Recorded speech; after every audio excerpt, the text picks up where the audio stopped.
नमस्ते।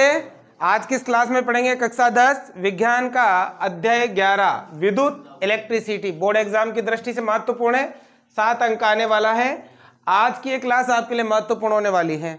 आज बेटा हम 3 अंक का क्वेश्चन डेफिनेटली यहीं से बन सकता है। आज एक तो हम पढ़ेंगे ओम का नियम, एक चालक के प्रतिरोध की निर्भरता, और हो सकता है आज हम पढ़ लें समांतर क्रम और श्रेणी क्रम संयोजन, यानी कि प्रतिरोधों का संयोजन। तो आप पूरी क्लास को ध्यानपूर्वक देखिएगा, समझ में आए तो लाइक शेयर सब्सक्राइब जरूर से जरूर करिएगा। तो चलिए आज शुरू करते हैं ओम का नियम। कल की जो क्लास थी लेक्चर नंबर 1, उसका लिंक आपको डिस्क्रिप्शन में मिलेगा, वहां से जाके आप देख सकते हो। वो लिंक देखोगे तभी ये चीज समझ में आएगी। तो कल हमने क्या क्या पढ़ा? कल हमने पढ़ा आवेश के बारे में, विद्युत के बारे में, विद्युत विभव के बारे में, विद्युत विभवांतर के बारे में, और उसके बाद हमने पढ़े थे विद्युत परिपथ के बारे में, और विद्युत परिपथ में उपयोग होने वाले अवयवों के प्रतीकों के बारे में।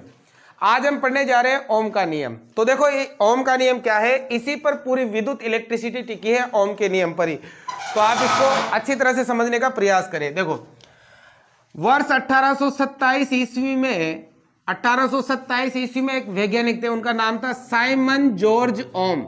साइमन जॉर्ज ओम, जॉर्ज ओम, ठीक है। अब देखो साइमन जॉर्ज ओम ने यह बताया कि किसी भी चालक तार में विद्युत धारा प्रवाहित की जाए तो उस विद्युत धारा प्रवाहित करने पर चालक तार के सिरों पर क्या पैदा होता है? विभवांतर।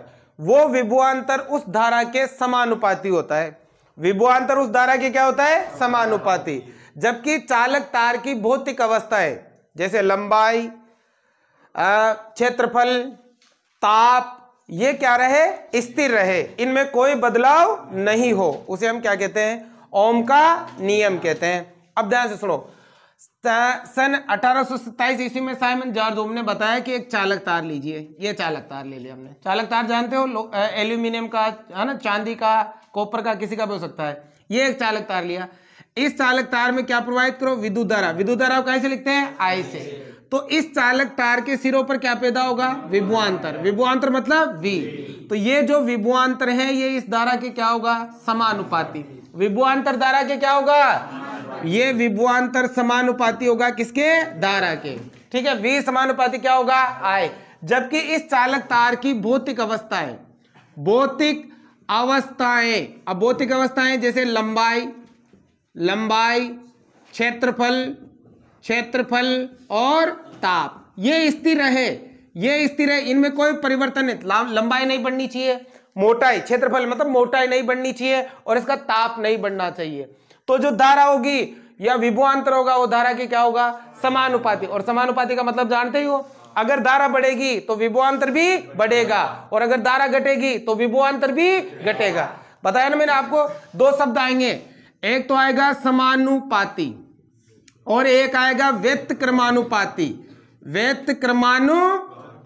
समानुपाती का मतलब तो होता है कि एक का मान बढ़ने से दूसरे का मान बढ़ेगा, और व्यतिक्रमानुपाती का मतलब होता है एक का मान बढ़ने पर दूसरे का मान घटेगा।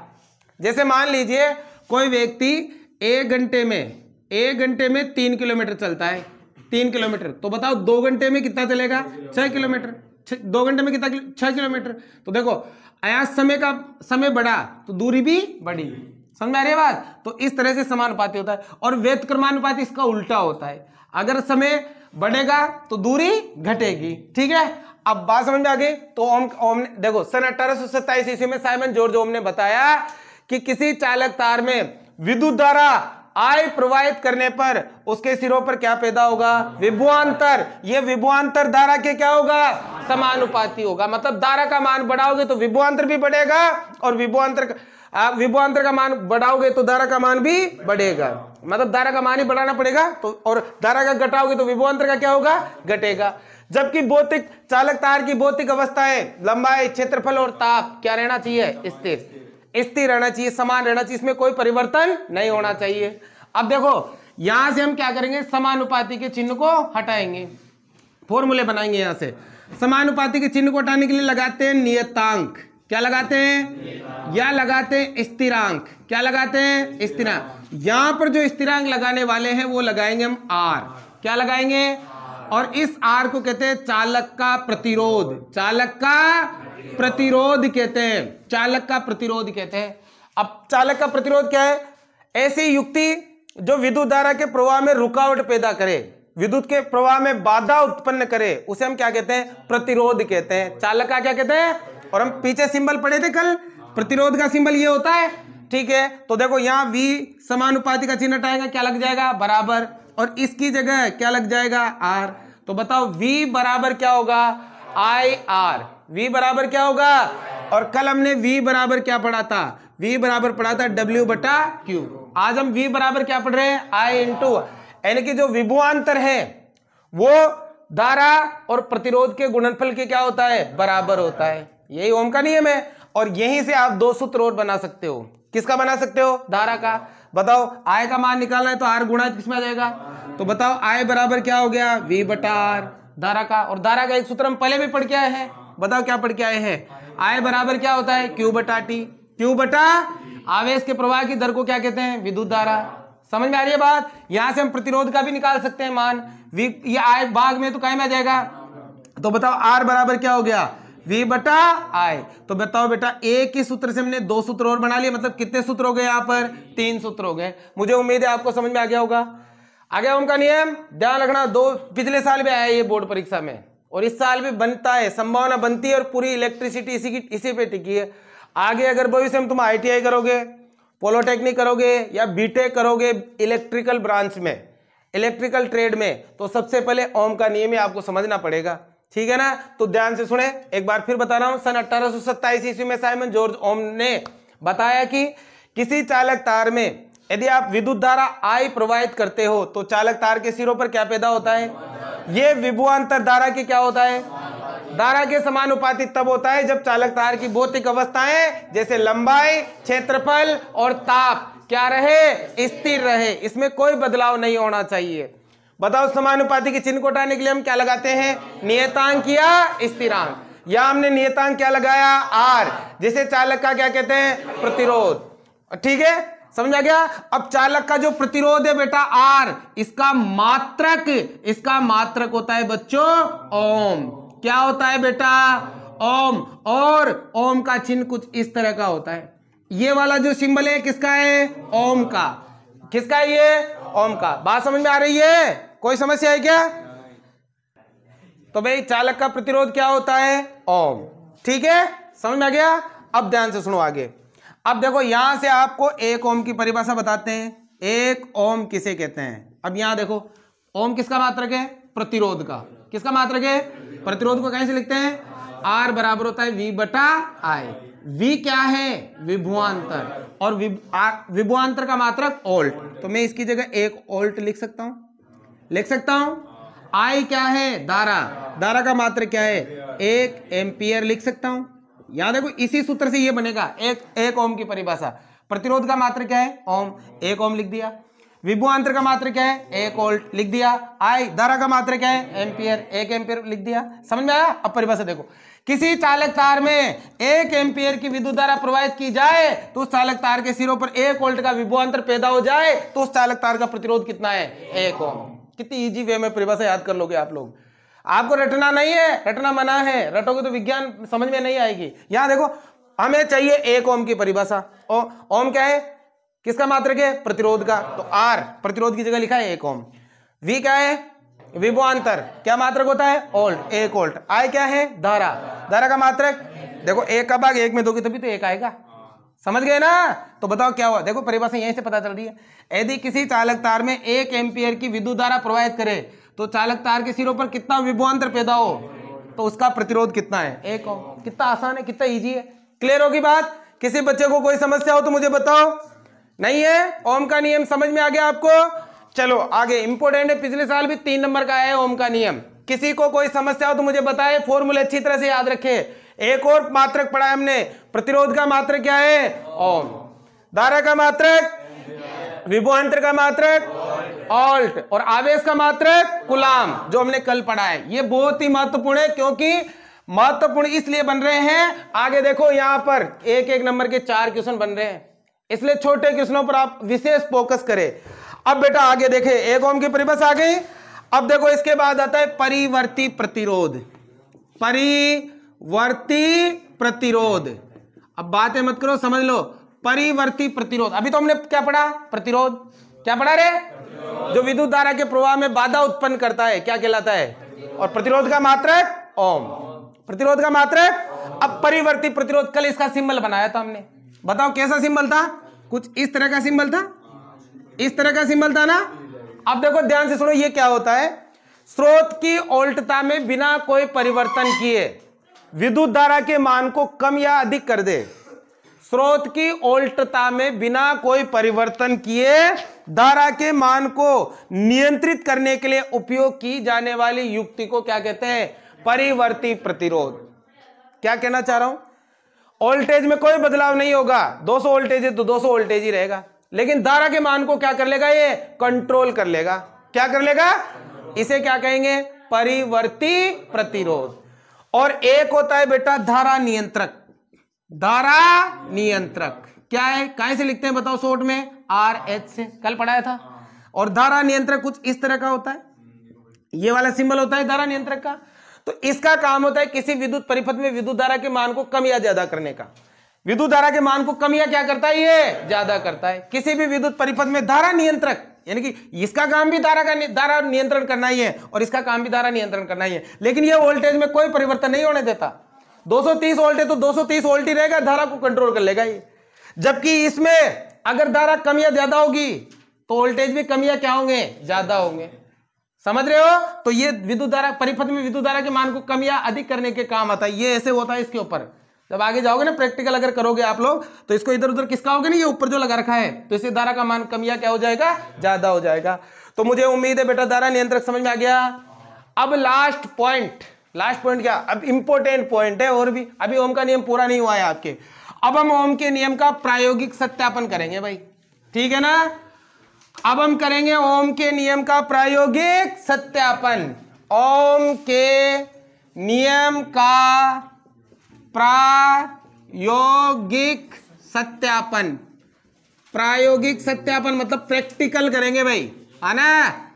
अब अपने पास औजार तो है नहीं, है ना, उपकरण, ठीक है, उपलब्ध करवाएंगे धीरे धीरे। अब लेके आऊंगा, अगले साल लाऊंगा। अब तो तुम्हारा तो निकल गया सेशन 100%, क्योंकि घर पे पड़े सब औजार अपने पास। दो गड़ियां खोल लाएंगे स्टार्टर की। हाँ, एक प्रतिरोध के लिए वो जो आता है वो क्या नाम, स्त्री आती है, स्त्री लुगाई नहीं, प्रेस स्त्री, उसका जो नीचे पत्ता आता है जो उसको गर्म करता है वो प्रतिरोध ही है बेटा, तभी तो स्त्री गर्म होती है। ये इमर्सन रोड आती है ना, उसमें भी उसका प्रतिरोध ज्यादा होता है, तो वो खोल लाएंगे एक, है ना। स्विच अपने पास है ही सही, है ना, वायर चालक अपने पास है ही सही, है ना। तो प्रैक्टिकल करवाएंगे तो अच्छे से समझ में आएगा, ठीक है। देखो ओम के नियम का प्रायोगिक सत्यापन बेटा, इसका प्रयोग करने के लिए हमें मार्केट में जाना पड़ेगा और कुछ उपकरण खरीद के लाना पड़ेगा। सोचो, सपोज करो हम चले गए मार्केट और खरीद के भी लिए, माइंड में विचार कर लो, माइंड में सोच लो ये चीजें, ठीक है। तो देखो इसके लिए हमें एक परिपथ तैयार करना पड़ेगा। क्या तैयार करना पड़ेगा? परिपथ। और परिपथ तो बेटा कल सिखाया था आपको। तो परिपथ में क्या क्या, देखो एक तो लेंगे चालक तार, तांबे का ले लो, कॉपर का ले लो, किसी का भी ले लो, तांबा और कॉपर तो एक ही होता है, एल्यूमिनियम का ले लो, किसी का भी ले लो, एक चालक तार लेना पड़ेगा। अब बेटा इसमें एक तो लगा दे हम एम्पियर मीटर। क्या लगा दे बच्चों?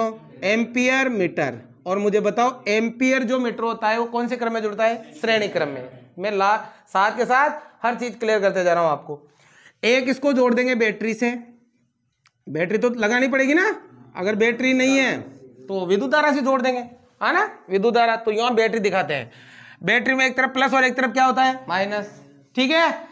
इसके बाद हम एक जोड़ देंगे इसमें कुंजी, ये हमने जोड़ दी कुंजी। अभी इसके अंदर टपकी मत लगाना, टपकी लगाते चालोगे करंट आ जाएगा, चिपक जाओगे।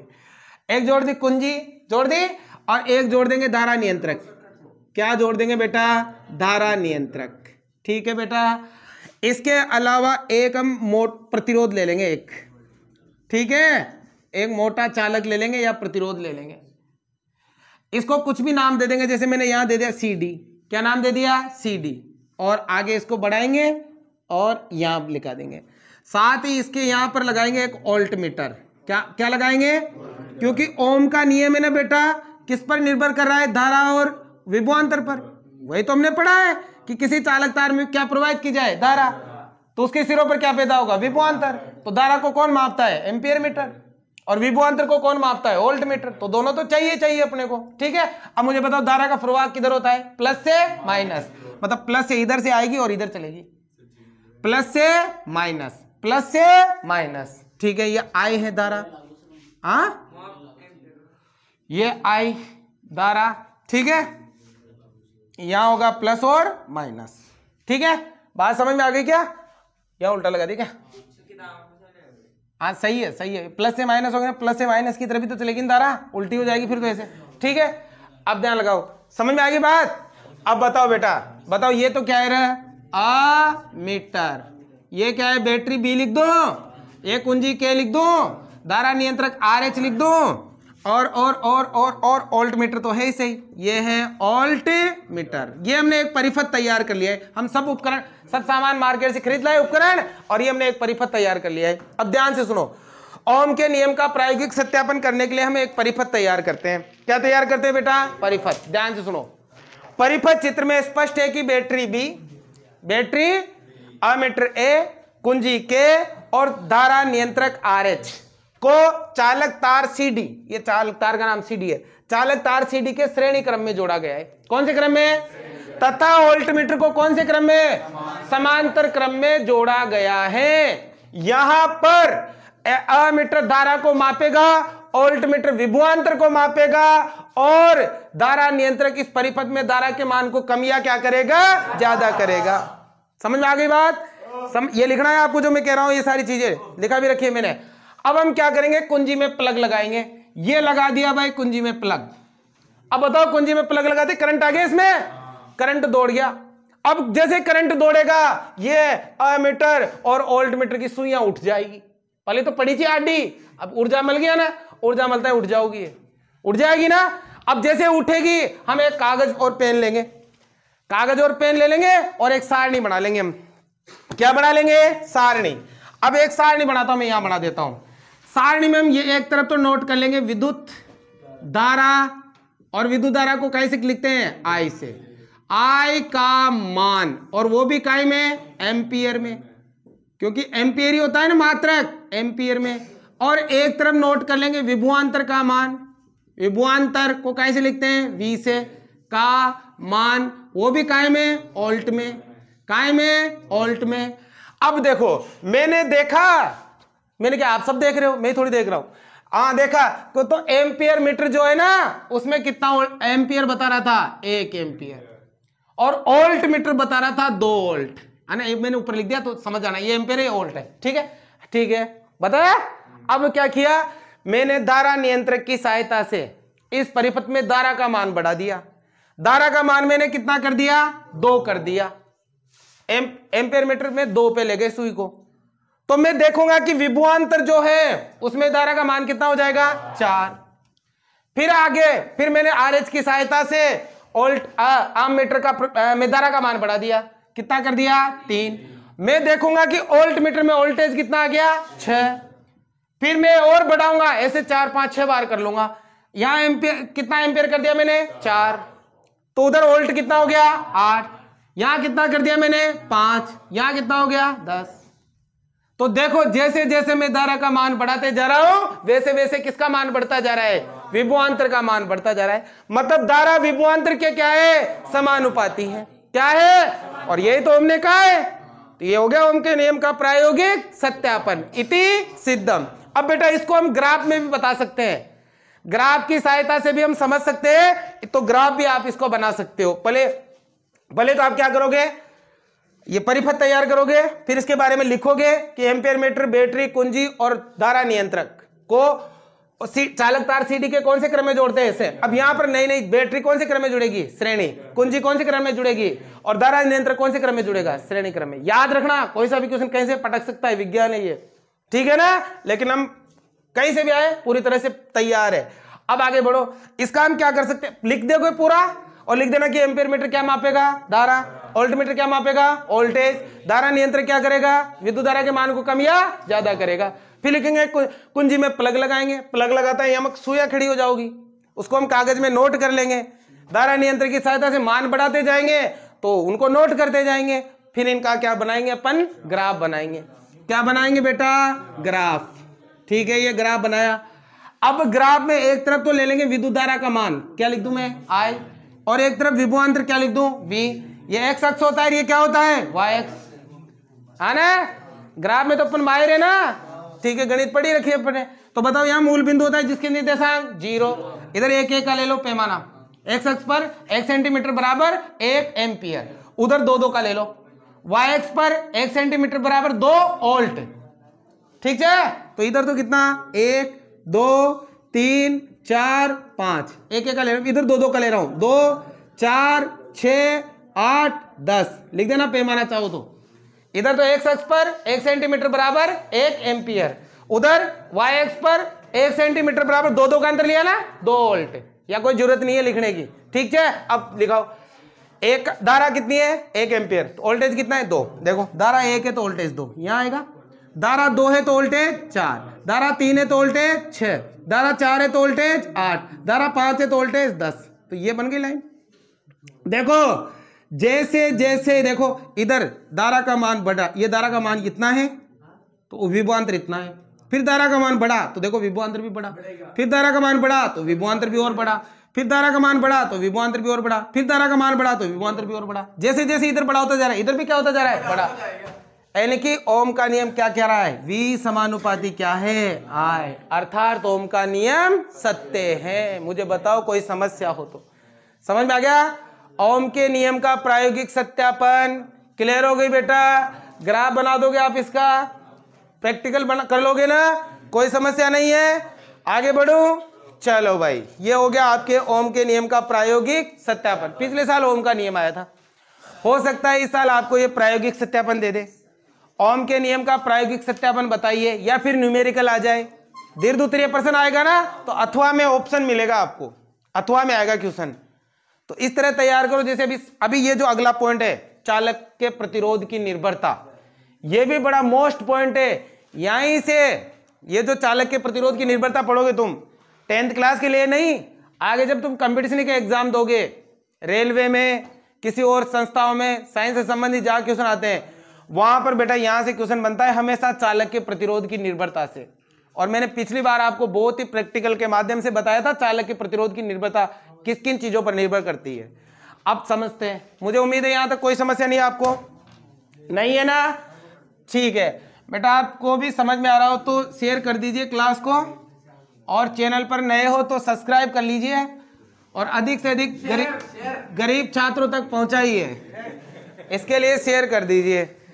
ठीक है ना। अब अब तुम भी तो करा करो भाई, इनसे तो कह रहा है तू। देखो ध्यान लगाओ, अगला ओम का नियम समझ में आ गया। अब ध्यान दो, अगला है बेटा चालक का प्रतिरोध। बताया ना अभी, प्रतिरोध को कैसे लिखते हैं, R से लिखते हैं ना। ध्यान से सुनो, चालक का प्रतिरोध, किसी भी चालक तार में उपस्थित मुक्त इलेक्ट्रॉन की गति में बाधा। विद्युत धारा किसे कहते हैं, आवेश के प्रवाह की दर को। तो आवेश को रोकने का जो प्रयास करेगा वही क्या है, प्रतिरोध। और आवेश क्या है, इलेक्ट्रॉन ही तो है। करंट में क्या दौड़ता है, इसमें चालक तारों में क्या दौड़ता है, इलेक्ट्रॉन ही तो दौड़ते हैं। तो इलेक्ट्रॉन के प्रवाह में जो बाधा उत्पन्न करता है वो क्या कहलाता है, प्रतिरोध कहलाता है। किसका प्रतिरोध, चालक का प्रतिरोध। बेटा चालक के प्रतिरोध को कैसे लिखते हैं, R से। और बताओ चालक के प्रतिरोध का मात्रक क्या है, अभी पढ़ के आए हैं, क्या है बच्चों, ओम। और ओम का सिंबल कुछ ऐसा है। क्या ये बात आपको क्लियर है, क्लियर है। आगे बढ़ते हैं। अब ध्यान से सुनो, अब जो चलना जा रहा है वो बहुत ही मोस्ट है। अब हम पढ़ेंगे चालक के प्रतिरोध, इधर लिख देता हूं मैं, की निर्भरता, की निर्भरता। ठीक है, चालक का प्रतिरोध किन किन चीजों पर निर्भर करता है, यह बात समझना बहुत ही आवश्यक है इलेक्ट्रिसिटी के लिए। क्योंकि हमें चाहिए पावर, ऊर्जा चाहिए। मोटर चलाना है, पंखा चलाना है, फ्रिज चलाना है, कूलर चलाना है, तो एनर्जी चाहिए, लाइट चाहिए, इलेक्ट्रॉन चाहिए। तो इलेक्ट्रॉन अपने को पर्याप्त मात्रा में कम मिलेंगे जब प्रतिरोध कम से कम होगा, यानी कि उसको रुकावट कम से कम पैदा करेगा। तो इसकी प्रतिरोध की निर्भरता आपको पता होनी चाहिए। चालक के प्रतिरोध की निर्भरता 4 चीजों पर निर्भर करती है। कितनी चीजों पर, 4। सबसे पहले चालक तार की लंबाई पर। चालक तार की लंबाई पर। अब एक एक करके एक साथ ही बता दूं ना, अरे एक साथ नहीं बताऊंगा, एक एक करके बता देता हूं। दूसरा निर्भर करता है चालक, यह लिख देता हूं, चलो लिख ही देता हूं। दूसरा निर्भर करता है चालक तार के अनुप्रस्थ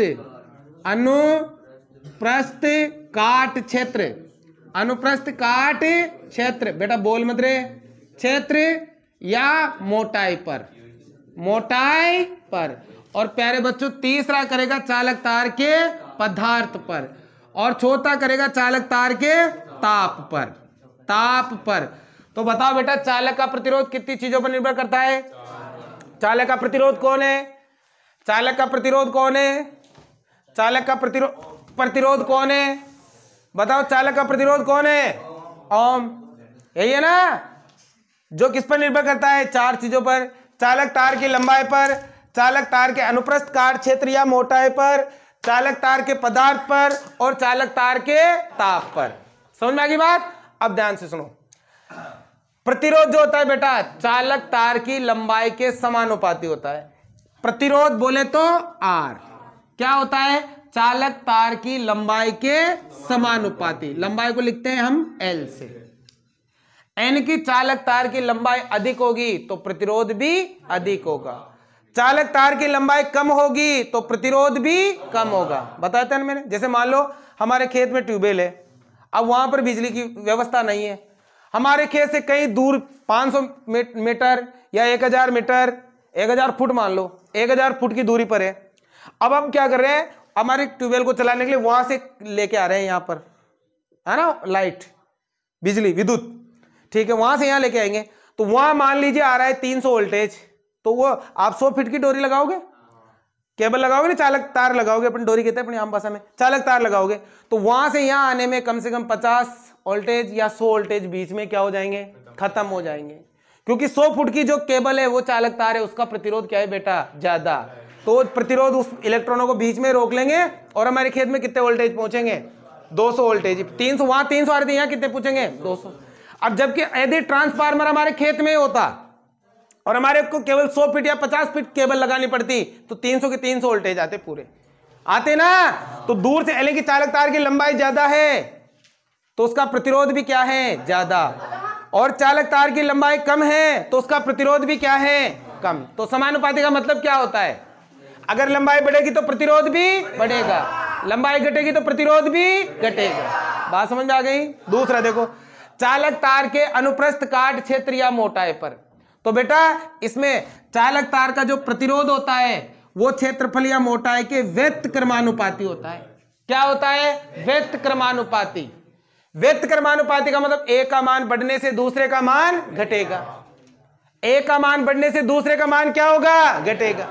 यानी कि चालक तार की मोटाई अगर बढ़ेगी, चालक तार की मोटाई अगर बढ़ेगी तो प्रतिरोध क्या होगा? कम, और अगर मोटाई घटेगी तो प्रतिरोध क्या होगा? ज्यादा। अब जैसे मैंने बताया कि 100 फीट की केबल से आप अपने खेत में बिजली लेके आए, अगर वो तार 14 mm का है या 16 mm का है वो चालक तार, तो उसका प्रतिरोध ज्यादा होगा। लेकिन अगर आप उसकी मोटाई बढ़ा दोगे, है ना, मोटा तार लाओगे तो वोल्टेज क्या आएंगे? ज्यादा आएंगे। मोटा तार होगा तो वोल्टेज क्या होंगे? ज्यादा। प्रतिरोध क्या होगा उसका? कम। समझ में आ गया? तो बताओ बेटा चालक का प्रतिरोध लंबाई के तो क्या होता है? क्षेत्रफल के क्या होता है? व्यस्त क्रमानुपाती। अब इसे यहां मानेंगे समीकरण नंबर 1 और यहां मानेंगे समीकरण नंबर, यहां से एक नई चीज बनाएंगे हम लोग जिसे आप विशेष ध्यान से सुने। ठीक है बेटा, हम लेंगे समीकरण नंबर 1 व 2, पहले इन दोनों को भी समझ लो साथ के साथ। ठीक है, चालक के प्रतिरोध की निर्भरता कितनी चीजों पर निर्भर कर रहा है? 4। चालक तार की लंबाई के क्या होता है? समानुपाती। क्षेत्रफल के क्या होता है? व्यस्त क्रमानुपाती। पदार्थ पर बेटा चालक तार जिस पदार्थ का बना होता है उस पर निर्भर करेगा। चालक तार किस पदार्थ का बना हुआ है? ध्यान से सुनो, किसी चालक का प्रतिरोध उस पदार्थ पर निर्भर करता है जिसका चालक तार क्या हुआ? बना हुआ हो। जैसे उदाहरण के लिए तांबे का प्रतिरोध कम होता है, एल्यूमिनियम का प्रतिरोध ज्यादा होता है। ठीक है, और अगर आगे लोहे का लोगे तो लोहे का प्रतिरोध बहुत ज्यादा होता है। क्या लोहे के, देखो लोहा आप इस पृथ्वी पर पाए जाने वाली धातु में सबसे ज्यादा है, वैसे सबसे ज्यादा तो एल्यूमिनियम पाया जाता है, फिर भी लोहा प्रचुर मात्रा में इस पृथ्वी पर पाया जाता है। और भी कल मैंने पेपर में पढ़ा था, एक ऐसा पिंड की खोज की गई है अंतरिक्ष में जो जिसमें लोहा ही लोहा है, मतलब इतना लोहा है अगर वो पृथ्वी पे आ जाए तो कोई व्यक्ति गरीब ही नहीं रहे। एक ऐसा उल्का पिंड मिला है अंतरिक्ष में, इतना लोहा है उसके अंदर, तो लोहे की कोई कमी नहीं है। फिर भी लोहे का उपयोग, क्या कभी लोहे के तार देखे आप लोगों ने? नहीं देखे ना? क्यों नहीं देखे? क्योंकि लोहे का प्रतिरोध क्या होता है? ज्यादा। अगर लोहे के तार लगाने लग गए ना तो फिर वोल्टेज तो बीच में रह जाएगा पूरा ही, गर्म हो और गर्म कि तो कभी कभी देखा होगा ना, लोहे के तार में अगर आ जाता है बिजली के तो वो थोड़ी देर में वो क्या हो जाता है? गर्म हो जाता है, बहुत ज्यादा गर्म हो जाता है, क्योंकि इसका प्रतिरोध ज्यादा होता है। और बेटा सबसे अच्छा चालक होता है चांदी। चांदी का प्रतिरोध बहुत ही क्या होता है? कम। वैसे सबसे अच्छा तो सोना होता है, लेकिन सोना तो महंगा होता है, इसलिए कौन सोने के तारों का उपयोग करेगा। वैसे चांदी का उपयोग भी नामात्र जगह पर ही उपयोग किया जाता है, ठीक है ना। तांबे का भी अब तो बहुत कम होने लग गया, चोर चोरी करके ले जाते हैं, उड़ा लेते हैं रास्ते में से, है ना। तो सबसे ज्यादा एल्यूमिनियम का हो रहा है। एल्यूमिनियम इस धरती पर ज्यादा पाया जाता है और इसका प्रतिरोध भी इतना नहीं होता, कम ही होता है, ठीक है। बात समझ में आ गई? तो बताओ जिसका चालक तार बना है उस पदार्थ पर निर्भर करेगा, ताप पर। ध्यान से सुनो, ये इंपॉर्टेंट पॉइंट है, ताप पर ध्यान लगाना रे बेटा। चालक तारों का प्रतिरोध ताप बढ़ाने पर बढ़ता है। चालक का प्रतिरोध ताप बढ़ाने पर क्या होता है? बढ़ता है। चालक तारों का प्रतिरोध ताप बढ़ाने पर बढ़ता है। अगर वो ताप गर्म ज्यादा होंगे ना तो उनका प्रतिरोध भी क्या होगा? ज्यादा होगा। क्यों होगा? क्योंकि ध्यान से सुनो, जैसे चांदी, सोना, क्योंकि बेटा इनमें मुक्त इलेक्ट्रॉन नहीं पाए जाते हैं, इनमें मुक्त इलेक्ट्रॉन। अब ध्यान से सुनो, क्वेश्चन बन रहा है यहाँ, चालक तारों का ताप बढ़ाने पर प्रतिरोध क्यों बढ़ता है? तो कारण क्या लिखोगे? क्योंकि इनमें मुक्त इलेक्ट्रॉन नहीं पाए जाते। जबकि बेटा जो अर्धचालक होते हैं, अर्धचालकों का ताप बढ़ाने पर प्रतिरोध घटता है। अर्धचालकों का ताप बढ़ाने पर प्रतिरोध क्या होता है? घटता है, क्योंकि इनमें क्या पाए जाते हैं? मुक्त इलेक्ट्रॉन पाए जाते हैं। क्योंकि इनमें क्या पाए जाते हैं? मुक्त इलेक्ट्रॉन पाए जाते हैं। ध्यान रखना, चालकों का ताप बढ़ाने पर प्रतिरोध बढ़ता है, क्यों? क्योंकि इनमें मुक्त इलेक्ट्रॉन नहीं पाए जाते। जबकि अर्धचालकों का ताप बढ़ाने पर प्रतिरोध घटता है, क्योंकि इनमें मुक्त इलेक्ट्रॉन पाए जाते हैं। चारों पॉइंट समझ में आ गए? अब यहां से एक नई चीज विकसित करेंगे हम, ठीक है। ध्यान से सुनो, अब लेंगे हम समीकरण नंबर 1 व 2। ध्यान लगाना रे, समीकरण नंबर 1 व 2 से।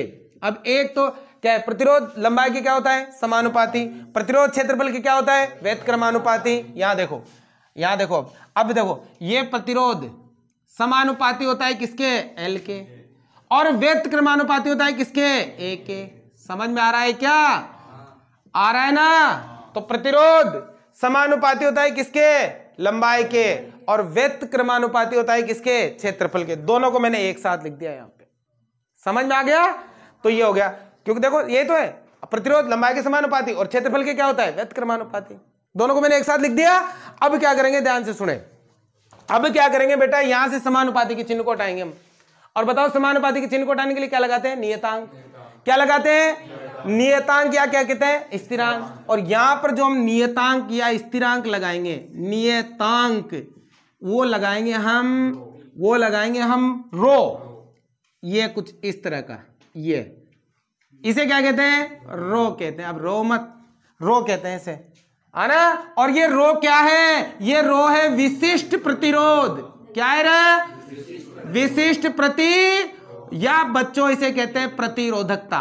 क्या कहते हैं बेटा? प्रतिरोधकता। विशिष्ट प्रतिरोध या प्रतिरोधकता कहते हैं। समझ में आया? तो समानुपाती को हटाओ, R बराबर, इक्वेशन बनवा सकता है आपसे ये, विशिष्ट प्रतिरोध के सूत्र को व्युत्पन्न कीजिए। तो आपको ऐसे करना पड़ेगा, रो को, और इसको हटाएंगे, इसकी जगह क्या लगाएंगे? रो और L बटा A। क्लियर हो गया? यहां से किसका मान निकालना है? रो का, विशिष्ट प्रतिरोध का। तो रो का मान निकालना, ये गुणा में इधर आएगा तो नीचे वाला तो जाएगा ऊपर और ऊपर वाला आएगा नीचे, पक्षांतरण होगा ना। तो बताओ रो बराबर क्या हो जाएगा? रो, अरे रो सही बन जा भाई, ये रो, हाँ ठीक ठाक से देख लीजिए रो। तो बताओ यहां क्या है? R, ऊपर कौन जाएगा? A, और नीचे कौन आएगा? L। तो बताओ, अरे T क्यों लिख रहा है भाई? ये L। तो बताओ बेटा विशिष्ट प्रतिरोध का सूत्र क्या हो गया? R इंटू A बटा L, R इंटू A बटा L। बात समझ में आ गई? अब यहां से सबसे पहले तो मैं आपको बताना चाहूंगा विशिष्ट प्रतिरोध की परिभाषा क्या है, इसकी परिभाषा, और इस सूत्र का मतलब क्या है। समझो यहां पर मान लीजिए हमारे पास ये कोई चालक तार है, तार बेलन के जैसा होता है बेटा, बेलन ही होता है ना तार एक तरह से, ये कोई चालक तार है। ठीक है बेटा, मान लीजिए इस चालक तार की लंबाई 1 मीटर है। कितनी है? 1 मीटर। और इस चालक तार का जो क्षेत्रफल है एरिया वो 1 मीटर स्क्वायर है। कितना है? 1 मीटर स्क्वायर। यदि किसी चालक तार की लंबाई 1 मीटर हो और उसका क्षेत्रफल 1 मीटर स्क्वायर हो तो इस चालक का जो प्रतिरोध है, इस चालक का जो प्रतिरोध है R, वही क्या कहलाएगा? विशिष्ट प्रतिरोध या प्रतिरोधकता कहलाता है। बात समझ में आ रही है क्या? बेजे में घुस रही है क्या? यदि किसी चालक तार की लंबाई कितनी हो? 1 मीटर और उसका क्षेत्रफल कितना हो? 1 मीटर स्क्वायर, तो इस चालक तार का जो प्रतिरोध है R, वही क्या कहलाएगा? प्रतिरोधकता या विशिष्ट प्रतिरोध कहलाएगा। अब लिखेंगे कैसे? ऐसे भी लिख सकते हो, कोई दिक्कत नहीं है। या लिखोगे कैसे? इकाई लंबाई तथा वर्ग इकाई क्षेत्रफल वाले चालक का प्रतिरोध ही क्या कहलाता है? विशिष्ट प्रतिरोध या प्रतिरोधकता कहलाता है। सूत्र आएगा आपके सामने। अब बेटा इसका मात्रक भी मैं आपको सूत्र के माध्यम से ही निकाल के बता रहा हूं, सूत्र से ही निकाल के बता रहा हूं, पहले भी बताया था। ठीक है, अरे भाई बंद कर दो मात्रक। अब यहां देखो प्रतिरोध को कहां से लिखते हैं? रो से। रो बराबर क्या होता है? R इंटू ए बटा एल। R क्या है? R क्या है? प्रतिरोध का मात्रक ओम होता है, इंटू ए क्या है? क्षेत्रफल। क्या है? क्षेत्रफल का मात्रक मीटर स्क्वायर, मीटर। और एल क्या है? लंबाई। लंबाई का मात्रक मीटर। 1 मीटर से 1 मीटर, मात्रक क्या आ गया? Ohm into metre. किसी को कोई समस्या? ओम को हम ऐसे लिख सकते हैं, मीटर को हम ऐसे लिख सकते हैं। तो बताओ विशिष्ट प्रतिरोध या प्रतिरोधकता का मात्रक क्या होता है? Ohm into metre. क्या आपको डेरिवेशन समझ में आ गई? क्या बना सकते हो परीक्षा में? वेरी वेरी इंपॉर्टेंट है, हो सकता है 3 नंबर में यही दे दे। आज से बोले चालक के प्रतिरोध की निर्भरता किन किन चीजों पर निर्भर करती है? विशिष्ट प्रतिरोध को समझाइए। तो आपको इस तरह से विशिष्ट प्रतिरोध को समझाना है और उसकी परिभाषा भी आपको लिखनी है। चल रहा है ना बेटा ये? ठीक है, मुझे उम्मीद है समझ में आ गया। अब देखो आपके कुछ मैंने लिखाए थे, आपको कुछ पदार्थों की प्रतिरोधकता दे रखी है। ठीक है, ये वाली, तो आप आसानी से इसे याद कर लीजिएगा। ठीक है, इनको बताने की देखो चांदी की दे रखी है, तांबे की दे रखी है। क्या इसमें अब दिखेगी? ठीक है, ये पैसे देंगे तो दिख जाएगी इनको, ऐसे थोड़ी दिखेगी, है ना? तो याद कर लेना तुम लोग ये चीज, ठीक है ना? पढ़ लेना एक बार, आती तो नहीं है वैसे। चलो बेटा हो गया। किसी बच्चे को कोई समस्या? अरे है क्या? ठीक है, अब यहां से हम कुछ न्यूमेरिकल देखेंगे। ओम के नियम से संबंधित कुछ न्यूमेरिकल है, कराए थे ना? न्यूमेरिकल कराए थे। इसके बाद चलो वो देख लेते हैं कुछ न्यूमेरिकल। मिटा दो इसको। बढ़िया, क्लियर हो गया मामला। अभी टाइम बच रहा है ना अपने पास? नहीं बच रहा है क्या? बच तो रहा होगा यार। कितनी है? 10 मिनट। तो इसका मतलब आज भी नहीं हो पाएगा यार। ये तो क्या हो रहा है भाई? कब होगा तुम्हारा कोर्स खत्म? अभी तो बहुत सारा। कल तो हाँ, कल फाइनल करेंगे, नहीं होगा तभी करेंगे। ठीक है भाई, ध्यान दो। और फिर एक ही पार्ट रहेगा अपना पर्यावरण, तो तुम पढ़ ही लोगे ना? हाँ, फिर अब तुम क्या पता क्या कर रहे हो यार। मैराथन लगाएंगे 3 घंटे की, तभी चलेगा। आज ही लगा दे। ये बाबड़ी छोरियां टेस्ट देवा जाओगी ना। अब देखो, ध्यान लगाओ, बोर्ड पे देखो बेटा। अरे अच्छा ना रोब, ये क्वेश्चन इंपॉर्टेंट है, ध्यान से सुनना बेटा। क्या है तुम्हारे पास? लिख रहे हैं ना? डायरेक्ट बोल रहा हूं, ध्यान से सुन रहे। यदि किसी विद्युत बल्ब के तंतु का प्रतिरोध 1200 ओम है, यदि किसी विद्युत बल्ब के तंतु, विद्युत बल्ब का तंतु टंगस्टन का बना होता है। काय का बना होता है? आओ दे लट्टू का, काय बोला जाओ ना? बत्ती। तंतु भी बोलते हैं और उसे फिलामेंट भी बोलते हैं। रापण तो बत्ती कहते हैं। माल कह सकता है गाड़ी? माल माँ गेड़ी माल तो खेत न कहे। देखो हाँ, अब देखो खाए, कोई बात को ना। अरे अच्छा ना रो रहा है। यदि किसी विद्युत बल्ब के तंतु का प्रतिरोध 1200 ओम है, प्रतिरोध को कैसे लिखते हैं? R से। R बराबर कितना बेटा? 1200 ओम। ध्यान देना भाई। तो यह बल्ब 220 वोल्ट स्रोत से कितनी विद्युत धारा लेगा? विद्युत 220 वोल्ट। वोल्ट क्या है? विभवांतर। विभवांतर V बराबर कितना है 220 वोल्ट। कितनी विद्युत धारा लेगा, विद्युत धारा बोले तो I, जो हमें करनी है ज्ञात। अभी अभी ओम का नियम पढ़ के आए। V बराबर क्या होता है I इंटू R। तो बताओ I बराबर क्या होता है V बटा R, यही होता है ना। अभी अभी ओम का नियम पढ़ के आए, याद रखना पड़ेगा। ये नहीं रहता तो वो याद रख लो, डायरेक्ट V बराबर I इंटू R यहां से बना लो। ठीक चले, I तो मुझे करना है ज्ञात। V कितना बेटा 220, R कितना बेटा 1200, काटा पीटी करो 0 0 खत्म। और ये 2 से कट गया 11 बार और ये 2 से कट गया 60 बार। अब 60 का भाग तो इसमें जा ही नहीं रहा है, गणित में तो अपन माहिर हैं, 0 पॉइंट लगा देंगे। कितना हो गया 110, 110 बन गया ना, 0 0 काट दो। अब 6 का भाग दो, हो गया ना नॉर्मल। 6 1 कतरा बच गया 5, कतरा हो गया 50, 8 छंग 48, कतरी बार 8 बार। 10 मिनट बाद 2 अंक काफी है और 5 का लिख दो एम्पियर। विद्युत धारा का मात्रक क्या है, नहीं लिखोगे तो नंबर काट लिया जाएगा। ऐसे क्वेश्चन आएंगे एक एक नंबर में, ध्यान रख लेना। न्यूमेरिकल आएगा 100%, यहां से छोटा भी आ सकता है, बड़ा 3 नंबर में भी आ सकता है। करा रहा हूं मैं, अभी आगे न्यूमेरिकल आएंगे अपने समांतर क्रम संयोजन और श्रेणी क्रम संयोजन से। अगला देखो एक और है, ये आया था शायद पिछले साल, ध्यान से सुनना रे। किसी विद्युत हीटर की कुंडली का प्रतिरोध, प्रतिरोध को कैसे लिखते हैं R से। किसी विद्युत हीटर की कुंडली का प्रतिरोध 100 ओम है। कितना ओम है 100 ओम है।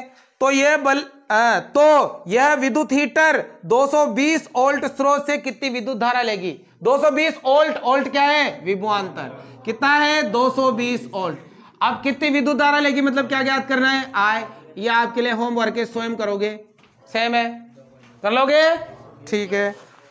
अगला देखो एक और है, ये मैं डायरेक्ट बता रहा हूं, ध्यान से सुना। ऐसे क्वेश्चन आएंगे एक एक नंबर में। क्या लिखा है, जब कोई विद्युत हीटर विद्युत स्रोत से 4 एम्पीयर विद्युत धारा लेता है। कितनी विद्युत धारा ले रहा है, तो उसके टर्मिनलों के बीच 60 वोल्ट विभवांतर है। ये कोई विद्युत हीटर है ना, हीटर है, मान लो ये हीटर है, समझ लो अपने ये हीटर है ना, यही अपना हीटर बाहर ठीक है। ये 4 एम्पीयर की धारा ले रहा है, कितने एम्पीयर की, तो इसके टर्मिनलों पर मतलब सिरों पर कितना विभवांतर पैदा हो रहा है 60 वोल्ट। अब इसी समय कोई दूसरा हीटर है, ये दूसरा हीटर है, इसके टर्मिनलों पर 120 वोल्ट का विभवांतर पैदा हो रहा है। तो बताओ कितनी धारा ले रहा है, कितनी ले रहा है 8 एम्पीयर। अरे देखो ना मूर्खों, धारा विभवांतर की क्या होती है, तो देखो यहाँ विभवांतर कितना था 60, तो धारा कितनी हो, यहाँ विभवांतर कितना हो गया, तो यहाँ धारा कितनी थी, विभवांतर डबल हो रहा है तो धारा भी क्या होगी डबल। कितने एम्पीयर होगी 8 एम्पीयर। कर लोगे ठीक है। अब इसके बाद और कराए थे क्या न्यूमेरिकल, यही थे ना। अब बेटा हम पढ़ेंगे प्रतिरोधों के निकायों का संयोजन। ये आज नहीं हो पाएगा, हम इसको कल ही पढ़ेंगे ठीक है। आज के क्लास हम यही समाप्त करते हैं। कल आपका ये पार्ट किसी भी कंडीशन में हम पूरा कर लेंगे। आपको ये क्लास समझ में आए हो तो लाइक शेयर सब्सक्राइब जरूर से जरूर कीजिए और अधिक से अधिक छात्रों तक इसे पहुंचाने का प्रयास कीजिए। बोर्ड एग्जाम में आपको 100% हेल्प मिलेगी और आपका जो लक्ष्य है आउट ऑफ 100 वो आपको जरूर मिलेगा।